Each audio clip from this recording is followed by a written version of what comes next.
एक बात समझ लीजिए,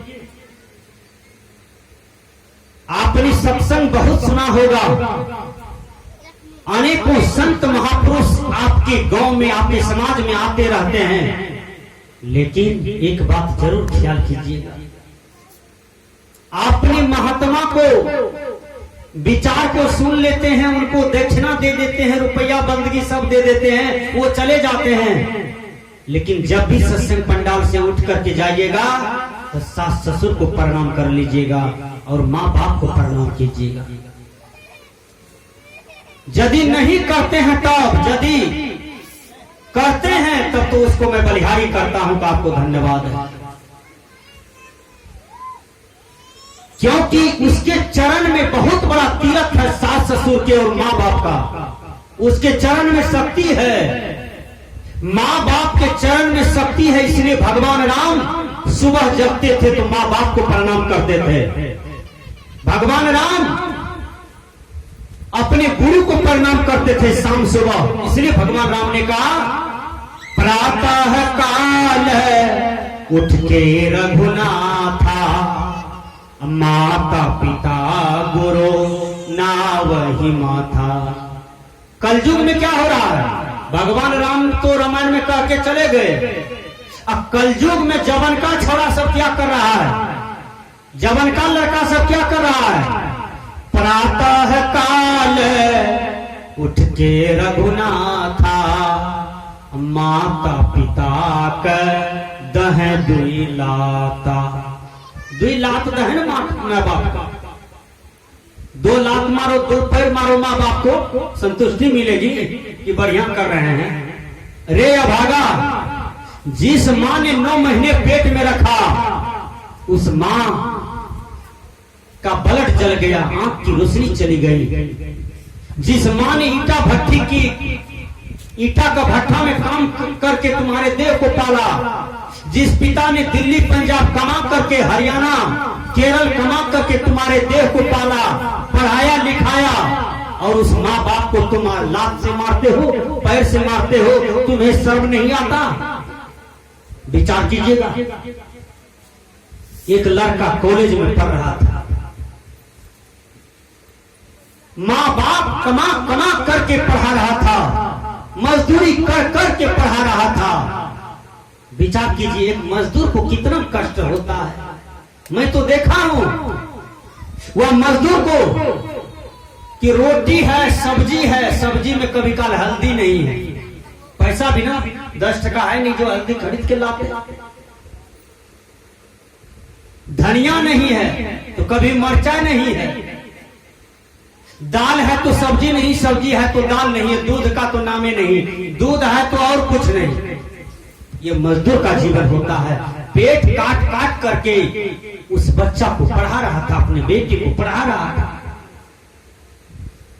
वो लड़का एक लड़की की मोहब्बत में पड़ जाता है, फंस जाता है।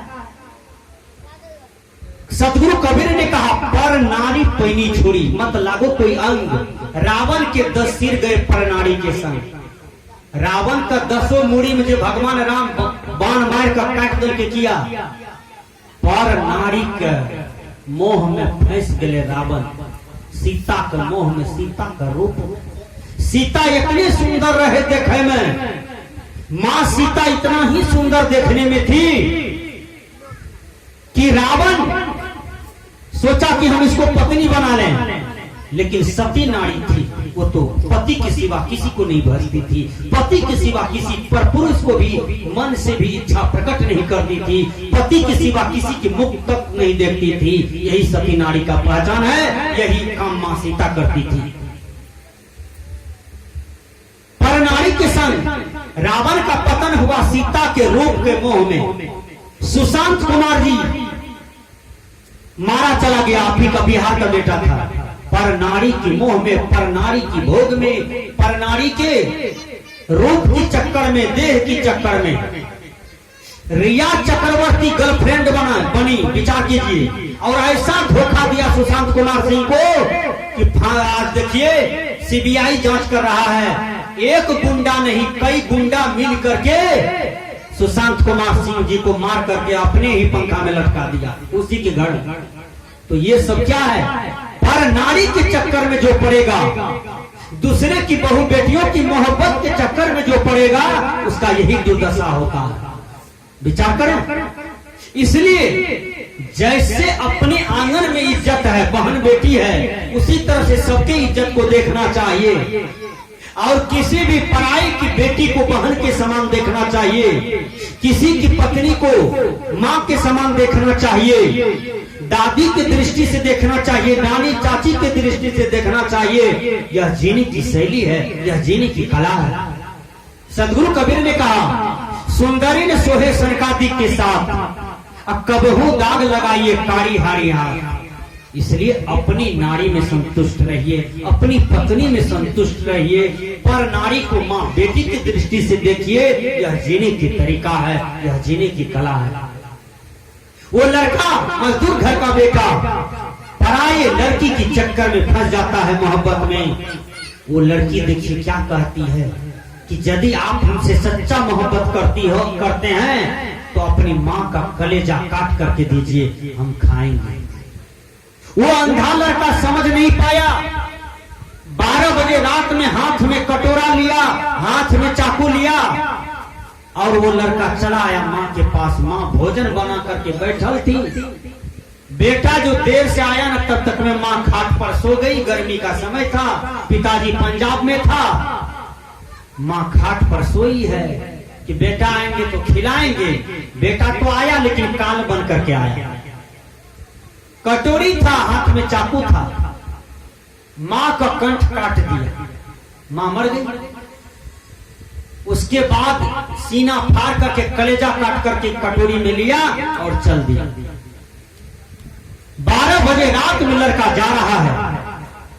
कवि ने थोड़ा यहाँ पर चित्रण किया है। कवि क्या कहा है यहाँ पर? सुन सुन रे दुलरा बेटा हो बाबू, माँ का आत्मा जब वो देह से निकल गए, अब कलेजा लेकर के लड़का जा रहा है। माँ का आत्मा तो निकल गया। माँ की आत्मा क्या कहती है उस बेटा को? देखिए, सुन सुन रे दुलरा बेटा हमरी बचनिया रे, तोरा पोसला पर कठिन रे, आज जे कारा मैं करल सुन रे बेटा रे, ऐसा न करम काहे कैलन रे।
कर्म किया कर ली तोरा बड़ा कष्ट से अरमान, बड़ी अरमान लेकर तोरा लेकर हम जिए रहिए।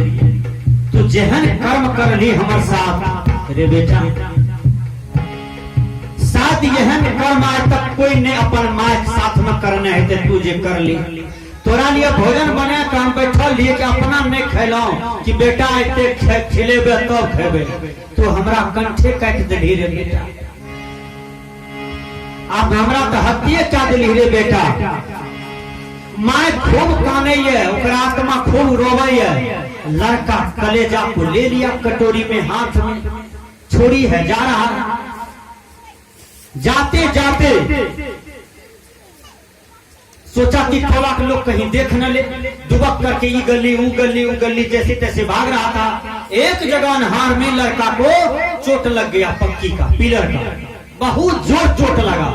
लड़का को लगा जहां लग जाएगा। माँ का कलेजा कहती है आहा बेटा उठो, कहीं तुमको ज्यादा चोट तो नहीं लग गया, बेटा उठो उठो, बेटा संभालो देह को, कहीं तुमको ज्यादा चोट तो नहीं लग गया। माँ का आत्मा कह रही है, मरने के बाद भी देख लीजिए कैसा माँ बाप का हृदय होता है। तब तो भगवान राम कहे हैं कि अरे कौन परमात्मा का पूजा करते हो, कौन भगवान का पूजा करते हो, मट्टी को, मंदिर के, बांस को, फट्टी को पूजा करते हो। अरे ये तो जड़ पूजा है। यदि पूजा ही करना चाहते हो तो माँ का हृदय का पूजा करो। माँ का जो मांग है, पिता को जो सेवा चाहिए वो सेवा दो, यही सबसे बड़ी पूजा है। गरीब को जो चाहिए, तुम देश के नेता हो, गरीब को घर नहीं है, गरीब को कपड़ा नहीं है, गरीब दवाई के बिना मर रहा है, गरीब अन्न साधन के बिना मर रहा है। अरे देश के नेता, देश के वीर जवान, तुम उन गरीब का सेवा करो जिस गरीब में परमात्मा बैठा है, जिस गरीब में भगवान बैठा है, उनका सेवा करो। ये कबीर साहब का है। तो हमने कहा बबुआ भैल कुछ बरस, माइल गोदी हंसे हंसे,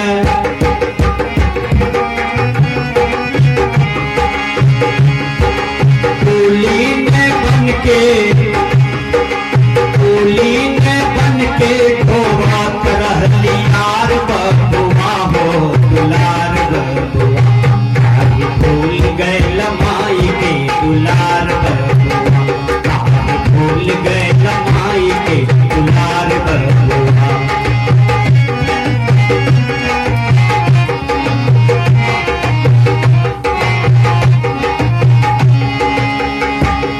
दुलार बबुआ हो, दुलार बबुआ हो, दुलार बबुआ हो, दुलार बबुआ, काहे भूल गए लमाई के दुलार बबुआ।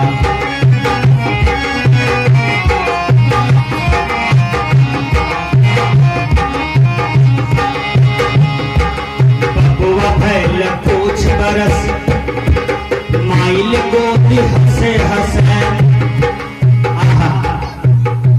जब कुछ बरस के बबुआ हो जाता है, जिसका नाम पपुआ है, मुन्ना है, रिंकू है, गुडवा है, कितना सुंदर नाम चयन आप लोग करते हैं कि मेरा लाल है, कलेजा का टुकड़ा है। वह लाल जब कुछ वर्ष का होता है तो खुदक करके दादा के गोदी, दादी के गोदी, दीदी के गोदी, माँ के गोद, पिता के गोद, देखिए कितना प्यारा लगता है बच्चा। जब पढ़ लिख करके जवान हुआ, शादी हुआ, शादी के 1 साल 6 महीना में विचार बदला हो बबुआ, हो बबुआ, विचार बदला हो बबुआ। जे बबुआ पहले रियो से बबुआ देखा पर मतिये मारल चले गए। अरे मुरुख तुरुख रहे, अनपढ़ रहे तो बात छजे, पढ़ल लिखल तो खत्म लाल, उताओ डाले। विचार कीजिएगा, वो भी मती का खत्म हो जाता। माँ बाप की सेवा नहीं करते हैं, वेतन उठाते हैं, वेतन में से 1 टका माँ को कभी नहीं देते हैं, बाप को नहीं देते हैं, पिताजी को नहीं देते हैं, कभी पिताजी को रसगुल्ला हाथ में नहीं देते हैं। जब पिताजी मरने के काल में होता है ना, जखनी चीन परिचय आवे छे फिर चल जाए छे, तखनी मुंह में रसगुल्ला दे छे कि बाबू कनिटा खा न, बुढ़वा मुंह में ठेले छे, मुंहे से निकल जाए छे। जहिया खाए वाला रहे बाप में, तहिया मुंह में रसगुल्ला नहीं ठेलक, जब मरे पर भाग ले तब रसगुल्ला ठेले छे मुंह में। बताइयो ये संसार का कितना फीता ढीला है। जब मर गया मरलो पर लोग पानी पिलाने आता है, जहिया पानी मांगे रहे तहिया बोझ लागे रहो, बुढ़वा टह करे छो, मरे ले छो के देखो पाए। जब मर गया तब चम्मच चम्मच पानी दुनिया के लोग ढालता है। अरे जिंदा का सेवा करो, जगता गुरु का सेव के सजनी, जगता गुरु का सेव मतलब जिंदा की पूजा करो, आत्मा की पूजा करो, आत्मा का जो चाहना है उस आत्मा की सेवा करो, उनका पूजा करो। ये कबीर साहब का है। तो हमने कहा बबुआ भैल शादियों आए हैं कुटुंब लोग।